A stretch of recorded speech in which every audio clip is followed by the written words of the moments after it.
खुलुमबाय स्टुडियाव दं आं भाग्यश्री बसुमतारी। बातारमारि बिनेश्वर ब्रह्म गोसोखां रंजालि बैसागु फालिग्रा आफादा खुंगा 25थि रुपाथि मायथाइ फोरबो फालिदों। कक्राझार सोहोरनि साखाथियाव थानाय बर' बातारमारि गामिया उजिर फोलेरनि नब्लाङाव साननैनि हाबाफारिजों लोब्बा लाखिना सिगां बोसोरफोरनि बायदिनो देग्लायबो बैसाग दाननि 6 आरो 7 इंराजि 20 आरो 21 एप्रिल साननैनि हाबाफारिजों गाजा गोमजायै खुंगा 25थि रुपाथि मायथाइ रंजालि बैसागु फोरबो फालिदों। हाबाफारि बायदियै दिनै सेथि सान हाबाफारियाव फुंबिलि समाव हारिमुनि फिरफिलाखौ बिरहोयो बिनेश्वर ब्रह्म गोसोखां रंजालि बैसागु फालिग्रा आफादनि आफादगिरि सोमेश्वर ब्रह्म बिथाङा आरो सुबुंथिनि थान्दै बिनेश्वर ब्रह्मनि सावगारियाव बिबार बावजेनो समाज सिबियारि बर' बातारमारि गामिनि आफादनि बोसोनगिरि बिनोद बसुमतारिया।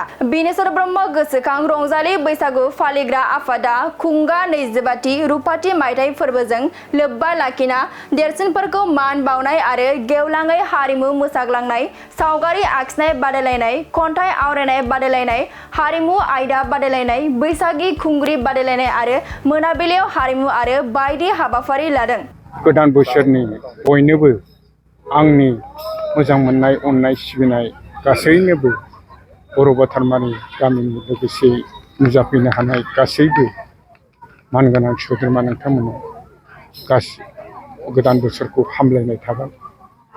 दा लोगोसे जोंनि बर' बातारमारि गामिया खुङै खुङै दिनै 25 बोसोराव सफैबाय आरो बेजों लोगोसे जों रुपाथि मायथाइखौ फोरबो फालिथायखौ देग्लाय बोसोराव खुंनाय दिनै सिगां बैसाग दाननि 6 अक्ट' आरो 7 अक्ट'आव साननैनि हाबाफारि लानानै खुंनाय जादों। दा सिगांनि हाबाफारिया जाहैबाय फिरफिला बिरहोनाय, हारिमुनि फिरफिला। बे हारिमुवा जोंनि बर' हारिनि मोनसे गोथार नेरसोन, जाय हारिमुखौ जोङो बावनो हाया, जाय हारिमुनि दारै जोंनि बर' हारिया गोजौ दैखांनो हायो। आरो बेजों लोगोसे नैबे बाथ्राखौ जों बुंनांगोन, हारिमुवा जोंनि बर' हारिनि मोनसे नेरसोन आरो लोगोसे आयना, जाय आयनायाव सासे सुबुङा गावनि सोलेरखौ नुजोबनो हायो। थिग बिब्दिनो जोंनि हारिमुवाबो बेबायदिनो जोंनि हारिनि माखासे नेरसोनफ्रा जानाय लोंनाय, मावनाय दांनाय आरो लोगोसे रोजाबनाय, मेथाइ खननाय गासिबो बे हारिमुआवनो बेरखांजोबो। बिनिखायनो बे हारिमुवा दिनै जोंनि बर' बातारमारि गामिया 1952 निफ्राय 57 मायथाइयाव दिल्लीयाव बर' हारिनि सासे बादायारि जानानै नुजाहैदों आरो बिथांमोनहा माखासे गाहाय मन्थ्रिनिफ्राय, इन्डिया गभर्नमेन्टनिफ्राय मोजां मासि, मोजां बिबान, मोजां बान्था लानानै बिथांमोना फैनो हादों। बिनि थाखाय जोंनि बर' बातारमारिया जोबोद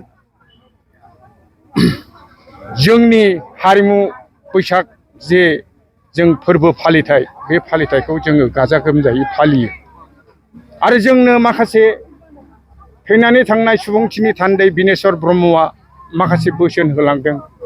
गिदिरखौ मान हो, उन्दैखौ अन, आरो ज' खौसेयै हारि माहारि, गथ' गथाय, बोराइ बेन्थु, सेंग्रा सिख्ला ज' खौसेयै आगान सुरलांनो हायो, बेखौ जोंनो बोसोन होलांदों, मावनो थिनदों। अराय जों खौसेयै बिथाङा फैयै फैयै बे संक्रान्ति दिनाव फैनानै मिटिं खालामनानै बिथाङा जोंनो माखासे बेसेन गोसा बिबुंथिखौ होलांदों। बिनि थाखाय जों बावनो हाया, बिनि थाखाय जोङो गोसोखाङो, मेगनाव मोदै गयो गासिबो जों बर' बातारमारि रायजो राजा बिथांमोनहा। दा मा खालामनो, जोंनि सेथि हाबाफारिया जोंनावनो 20 तारिख एप्रिल, बे एप्रिलाव फुंबिलि समाव जोंहा हारिमुनि फिरफिला बिरहोगोन मुस्रि सोमेश्वर ब्रह्म आफादगिरि बिनेश्वर ब्रह्म गोसोखां रंजालि बैसागु फोरबो फालिग्रा आफाद आरो फुंबिलिनि 8:30 सुबुंथिनि थान्दै बिनेश्वर ब्रह्मनो आलारि बाथि सावजेननाय आरो बिबार बावजेनगोन जोंनिनो मान्यगुण्य बोसोनगिरि मुस्रि बिनद बसुमतारी बर' बाथारमारि गामि आफादनि बोसोनगिरि आरो समाज सिबियारि फुंबिलि 9 रिंगायाव गिदिरखौ मान होनाय आरो उन्दैखौ बोर होनाय लोगोसे गेवलाङै बैसागु मोसाग्लांनाय फुंबिलि 9:30 जौस्रां बेखेवनाय लोगोसे थुनलाइयारि आयदा बादायलायनायखौ बेखेवगोन मुस्रि सोमदोन ब्रह्म गोरायुं गुदि सोलोंथाइ मिरु क'क्राझार आरो बेसिक ट्रेनिं सेन्टार आरो फुंबिलि 10 रिंगायाव गथ'साफोरनि जायगायावनो दामिन सावगारि बोनाय आरो बादायलायनाय थाखो 1निफ्राय 5 थाखोसिम फुंबिलि 10:30 खन्थाइ आवरायनाय बादायलायनाय आरो 3निफ्राय 7 थाखोसिम माने खन्थाइ आवरायनाय बे खन्थाइनि मुङा जाबाय जोंनि जोनोम हादर लिरगिरि मुस्रि कातिन्द्र सोरगारि ग्रुप बियाव जाबाय थाखो 8निफ्राय 10 थाखोसिम बहाय खन्थाइया जाबाय मिजिं लिरगिरिया जाबाय बिनेश्वर ब्रह्म फुंबिलि 11:30 मिथिस्लाबै बुंनाय अर्थात एक्सटाम्पर स्पिच सानजौफु 12 रिंगायाव लिरदो जानाय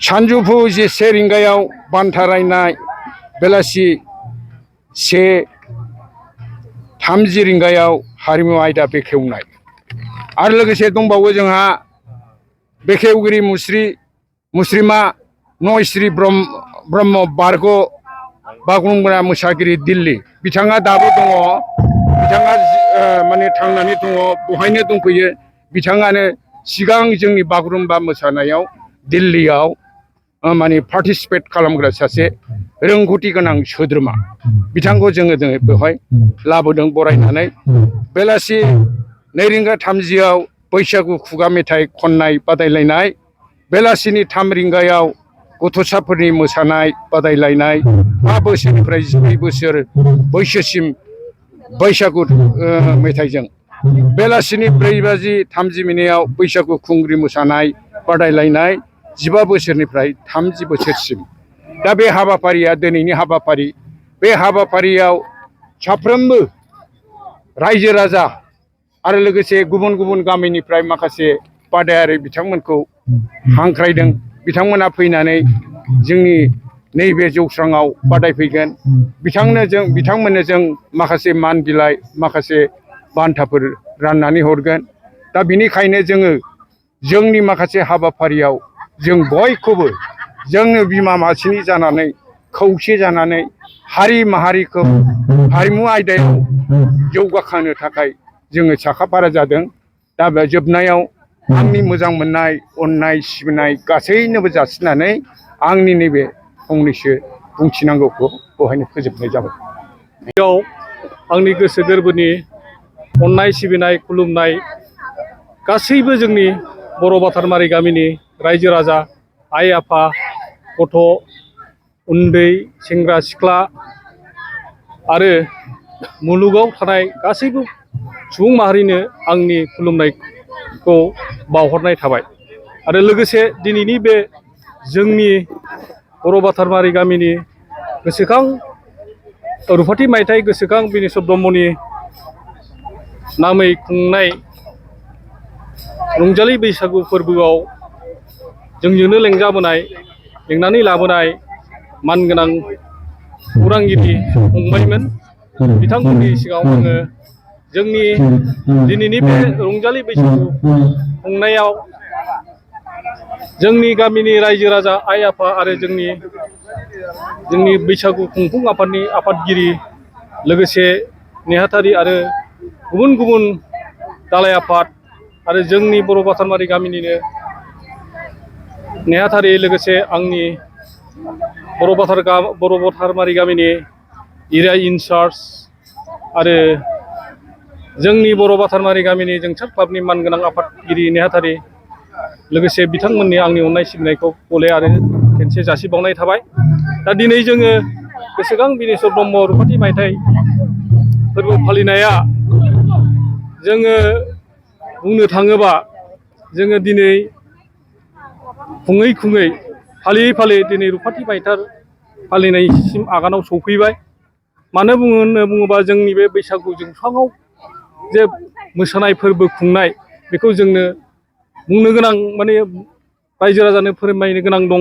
मानो होनबा जोंनो बे जोंहा रुंसारि जानाय आमाइसो आंनिनो आमाइ बिनेस्वर ब्रह्मआ जोंनो बे जिनिसखौ जोंनो गिबियावनो दिन्थिलांदों। बे दिन्थिनाय हिसाबैनो जों बिथांनि मुङाव दिनै जों बे बिथाङा थैनानै थांनायनि उनाव जों 2000निफ्राय जोङो बिथांनि मुङै जोङो बे फोरबोखौ फालिदों। बिनि मुङै गोसोखां बिनेस्वर ब्रह्म बैसागु फालिग्रा आफाद मुङै मोनसे जों दानानै जों बेखौ दिनै फालियै फालियै 25थि बा रुफाथि मायथाइसिम सफैनाय जाबाय। दा दिनै जोंनि बे खुंनायाव जोंनि बर' बाथारमारि गामिया जाहाथे जोंजों दासिम गोलै नोगोरै थाखायावनो जा राङावनो जा बा फैसायावनो जा बा मावनाय दांनाय गासिबो जोङो दोलै नोगोरै मदद होलायनानै सान्थियै जोङो खुंनाय जायो। दिनैहाय जोङो दिनै रायजो राजानि आइ आफानि मदद मोनाबा जों दिनै बेखौ जों खुंनो हानाय नङामोन बा जोङो बोसोरै खुंनो हानाय नङामोन। दा दिनै रायजो राजानि अननायावसो जों दिनै बे जिनिसखौ जों खुंनो हादों। दा बुंनो थाङोबा